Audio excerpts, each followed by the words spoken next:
The Jasper City Council makes a decision surrounding part of the former country club property.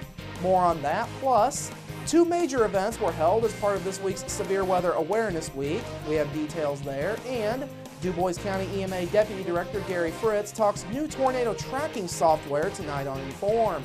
All of that and much more is up next here on the 18 WJTS News.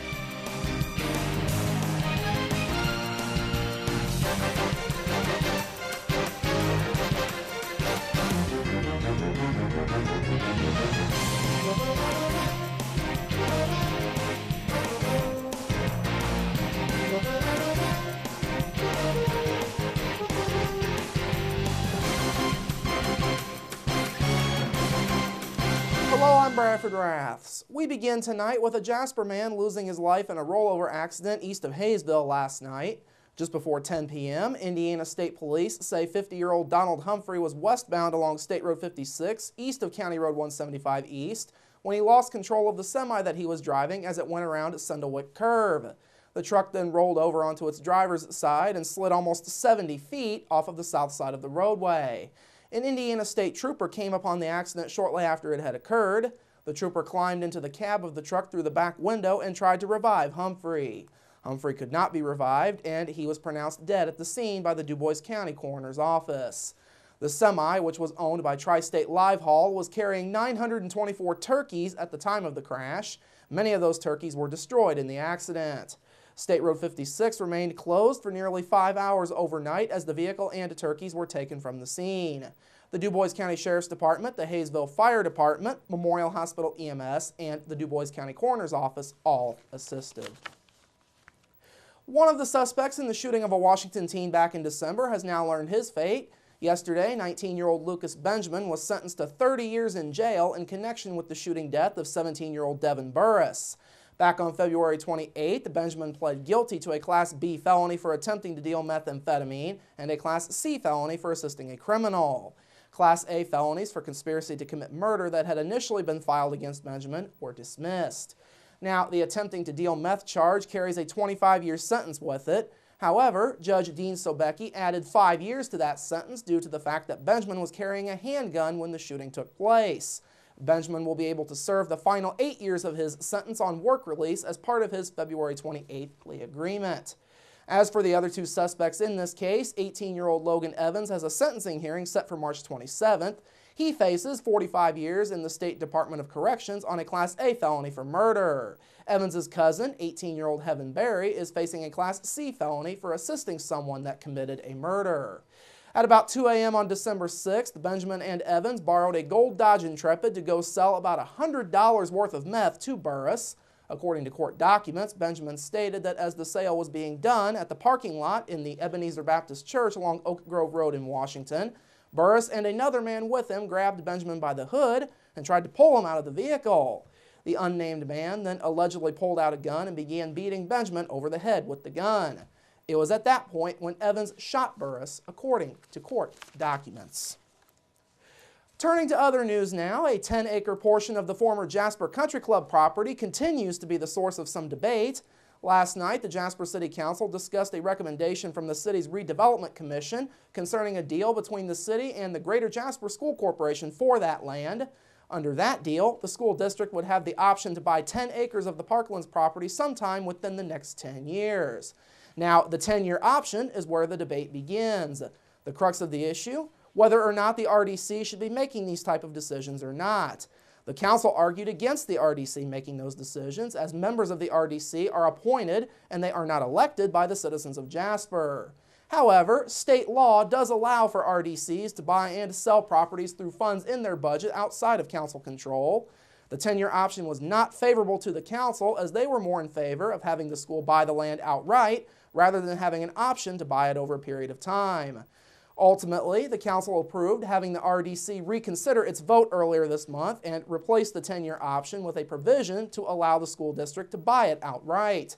Jasper Mayor Terry Seitz says regardless of the debate, things should eventually get worked out. Ultimately, we know that it's a starting point for negotiations regardless with the school, and I think as you heard tonight from the council and everyone, that this is something that I think both parties expect to be worked out.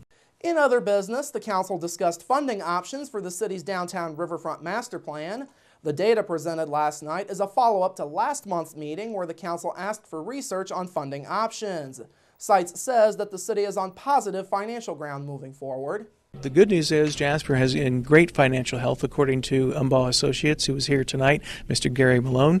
And the good news even beyond that is that we have a lot of options available to us should we want to look at funding and how we would fund some of the proposed master plan projects.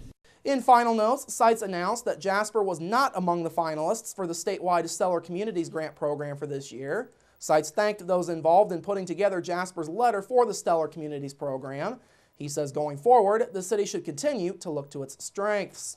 While we should take a few moments to step back and reflect, we will immediately move forward with the work at hand. The good news is the work that was done to prepare the Stellar Letter of Interest is work we would have already done in the next step with just at least the downtown work. In doing so, we'll acknowledge the strengths of our community, our tremendous assets, and the guidance our citizens provided us over the last year in completing our goals the Jasper way, through the hard work and perseverance which has made us the leader that we are. Locally, the city of Huntingburg was selected as one of this year's finalists for that program. On that note, Huntingburg's hard work on their Stellar Communities application did pay off. Yesterday, Lieutenant Governor Sue Ellspermann announced that they were selected as one of this year's 6 finalists for the Stellar Communities program. Huntingburg joins Decatur, Marion, Mount Vernon, Nashville, and Wabash as this year's finalists. The city will now get funding to put together their strategic investment plan. The selection committee will then visit Huntingburg and the other finalist communities, and in the end, 2 of the 6 will be chosen as this year's Stellar Communities across the state. Now, Huntingburg has already held an open house as part of the process of applying for the program. Some of the projects that the city could fund with Stellar Communities grant money include redeveloping the former St. Joseph's Hospital building for senior living, a 3-phase heritage trail, and a downtown park area, among others. For their application, the city learned a few things from past winners of the Stellar Communities designation. Those included Greencastle, Delphi, Princeton, and Bedford. Finally this evening, 2 big events were held in Du Bois County over the last 36 hours or so as part of getting everyone prepared for this upcoming severe weather season. This morning, tornado sirens sounded across Du Bois and surrounding counties as part of Severe Weather Awareness Week. Locally, the first of 2 test warnings sounded just after 10:15 Eastern Time this morning. The second of the warnings is set to go off sometime between 7:30 and 7:45 p.m. tonight. Du Bois County Emergency Management Director Tammy Miller says this morning's test went smoothly. She says the warnings through the county's system got out before the NOAA weather radios, which she says is an advantage. Despite that, Miller says the weather radios are very important for people to stay alert in the event of bad weather. That's your number one key to safety, is what I guess I'm trying to say. That is the number one way to get the notifications. It's the first alert, and you're going to hear it just like we do, first responders here, so can't stress it enough. Du Bois County EMA is set to hold an NOAA weather radio programming session coming up on Saturday. It will be held from 10 a.m. to 2 p.m. Eastern Time at the Walmart on Jasper's north side. Now, this morning's event was not the only big one associated with Severe Weather Awareness Week. Last night, the National Weather Service and Du Bois County EMA hosted storm spotter training for veterans and newcomers on how to spot certain elements of storms and how to report them. Among the points touched on during last night's event at the Vincennes University Jasper campus are what is defined as severe weather and what constitutes a tornado. Warning Coordination Meteorologist Joe Sullivan with the Louisville office of the National Weather Service headed up last night's training. He says the spotters are an important part of the process. Spotters are the ones who can tell us what they can see in the bottom of the clouds below the lowest radar beam and let us know what's going on so that we can not issue too many false alarm or warnings that don't verify. And that's just as important as issuing a warning that does verify, because if you issue too many warnings, people stop listening to your warnings, and we don't need that, we don't want that. Sullivan says those spotters can be helpful in all storm instances, not just tornadoes. They also can be helpful in reporting things like lightning strikes and flooding. In addition to key definitions of terms like tornado, severe thunderstorm, and flash flood, several safety tips were also passed out last night. These included turning around and not driving through flooded water, putting as many walls between yourself and a tornado as possible, and various tips on how to avoid getting struck by lightning. Anyone who wishes to report severe weather in DuBois County can call the Weather Spotter hotline at 800-292-5588. For more tips on how to be safe in the event of severe weather, you can go to weather.gov/safety. All right, coming up after the break, your local forecast, sports with Kurt Gooksell, and Inform featuring DuBois County EMA Deputy Director Gary Fritz. That's all up next here on the 18 WJTS News. Local people watching local people.